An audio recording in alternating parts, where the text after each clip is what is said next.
السلام علیکم دوستو، آپ دیکھ رہے ہیں انفارمیشن کوئین ٹاکنگ۔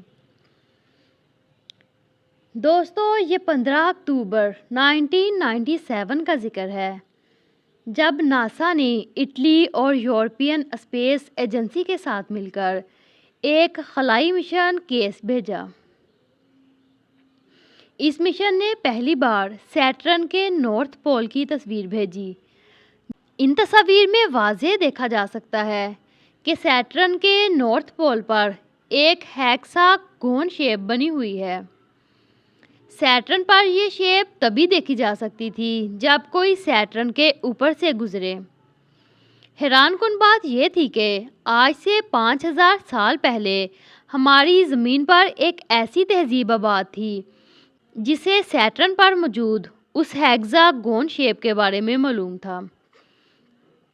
مسلمانوں کی الہامی کتاب قرآن پاک میں حضرت ادریس علیہ السلام کا ذکر ملتا ہے۔ حضرت ادریس کے بارے میں اسلامی تعلیمات بتاتی ہیں کہ وہ کسی اور پیرالل یونیورس میں چلے گئے تھے۔ حضرت ادریس علیہ السلام کے بارے میں عبرانی زبان میں لکھا مواد ملتا ہے جسے دی بک آف ایناک کہا جاتا ہے۔ اس کتاب میں لکھا ہے کہ حضرت ادریس علیہ السلام سیٹرن کے کسی چاند پر دوسرے سیاروں سے آنے والی مخلوقات کے ساتھ کوئی میٹنگ اٹینڈ کرنے جاتے تھے۔ اس پورے معاملے کو سمجھنے کے لیے ہمیں ایران کے ماضی میں جانا پڑے گا۔ یہ 1849 کا سال تھا جب ماہر آثار قدیمہ ہنری لیزر نے اپنی ٹیم کے ساتھ ایران کے قدیم کھنڈرات سپر میں کھدائی شروع کی۔ یہ کھنڈرات کسی دور میں شاندار علاقے میسوپوٹیمیا کا حصہ ہوا کرتے تھے۔ یہ علاقے سومر تہذیب کی آماج گاہ ہوا کرتا تھا۔ یہ قوم اپنی انجینئرنگ اور سائنسی علوم کے لحاظ سے اپنے وقت سے بہت آگے تھی۔ کھدائی کرنے والی ٹیم کو اس وقت بہت خوشی ہوئی جب انہوں نے تقریباً 20,000 سے زائد مٹی کی ٹیبلٹس کا ایک وسیع مجموعہ دریافت کیا جو کہ 5800 سال پرانی قدیم سومیری تحریروں سے بھرا ہوا تھا۔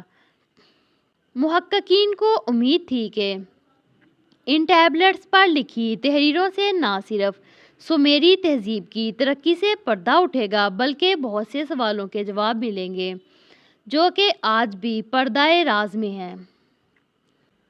ان قدیم ٹیبلٹس کا ترجمہ کرنے پر ریسرچرز کو پتہ چلا کہ ان ٹیبلٹس پر لکھی تحریریں اور جدید دور کے سائنسی حقائق کے مابین ایک حیران کن تعلق پایا جاتا ہے۔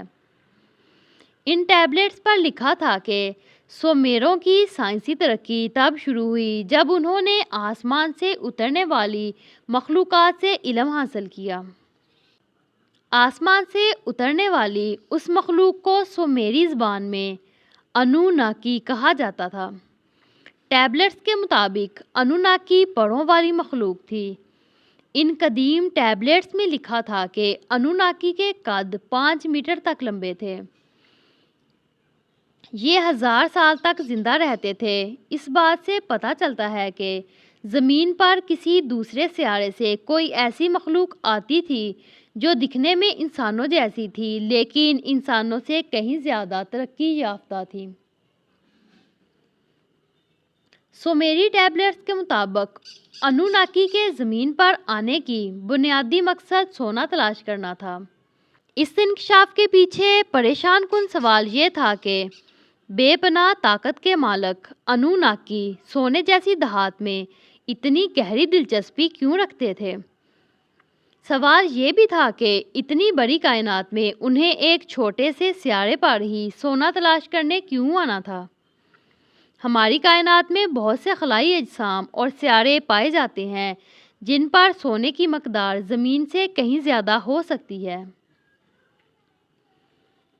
آذربائیجان کے اسکالرز زکریا سچن نے پوری تفصیل سے بتایا کہ انوناکی زمین پر کیوں اور کیسے آئے۔ زکریا سچن کا خیال ہے کہ انوناکی دراصل کسی دوسرے سیارے کی مخلوق تھی جو انسانوں سے کہیں زیادہ ترقی یافتہ تھی۔ مصر کے اہرام کو دیکھیں، تو ان میں ہیلی کاپٹرز، ہوائی جہازوں اور خلائی جہازوں سے مشابہت رکھنے والی مشینوں کی تصاویر ملتی ہیں، جو کہ ایک اعلیٰ درجے کی تہذیب کی نشاندہی کرتی ہیں۔ سوال یہ ہے کہ انوناکی نے زمین سے سونا کیوں نکالا؟ کہا جاتا ہے کہ انوناکی سونا ایک کائنات سے دوسری کائنات میں جانے کے لیے بطور فیول استعمال کرتے تھے۔ زکریا سچن کے مطابق انوناکی کا تعلق سیارے نیبرو سے تھا۔ سوال یہ ہے کہ ہمارے نظام شمسی میں اس طرح کا کوئی سیارہ نہیں ہے۔ ایک اندازہ ہے کہ یہ سیارہ بہت پہلے تباہ ہو چکا ہے اور ہمارے نظام شمسی میں موجود ایسٹرائڈ بیلٹ دراصل اسی سیارے کی باقیات ہیں۔ یہی وہ وقت تھا جب اپنے سیارے کی تباہی کے بعد انوناکی زمین پر آئے اور انہوں نے سونا بطور فیول استعمال کیا اور کسی اور کہکشاں یا کائنات کی طرف روانہ ہو گئے۔ ایک خیال یہ بھی ہے کہ انوناکی نے زمین سے سونا اور دیگر چیزیں نکال کر اپنے تباہ حال سیارے کو دوبارہ بنایا اور پھر پورے سیارے کا مدار تبدیل کر کے اسے دور لے گئے۔ اب سیارہ نیبرو ہر 36,000 سال کے بعد زمین کے قریب ترین آتا ہے۔ اگرچہ ہمارے نظام شمسی میں اب تک نیبرو جیسا کوئی سیارہ دریافت نہیں ہوا، لیکن ناسا کے مطابق ہمارے نظام شمسی کا سیارہ یورینس اپنے مدار کے ایک خاص مقام پر ذرا سا لڑکھڑاتا ہے۔ ناسا کے سائنسدان جان اینڈرسن کا کہنا ہے کہ یورینس اپنے موقع پر کسی ایسے سیارے کے پاس سے گزرتا ہے جو ابھی تک ہم دریافت نہیں کر پائے۔ عین ممکن ہے کہ یہ غیر دریافت شدہ سیارہ نیبرون ہی ہو۔ میسوپوٹیمیا کے علاقے سے ماہرین کو پتھر سے بنی ایسی ڈسک ملی ہیں جن کی شکل حیرت انگیز طور پر اڑن تشتری سے ملتی ہے۔ ناسا کا دعویٰ ہے کہ ایسی پراسرار خلائی تشتریاں عرصے سے زمین کی فضا میں دیکھی جا رہی ہیں۔ اس ٹیبلٹ پر قدیم بادشاہ ہمورابی کو دکھایا گیا ہے۔ ہمورابی نے قدیم بابل پر حکومت کی جو کہ میسوپوٹیمیا کا حصہ تھا۔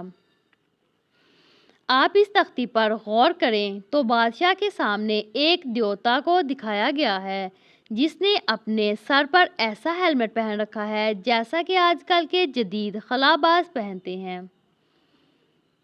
میسوپوٹیمیا کی دیوی اشتر، اس کے برلن مندر میں دیوی کی قدیم تصویر میں اسے جدید خلائی ہیلمٹ پہنے دکھایا گیا ہے۔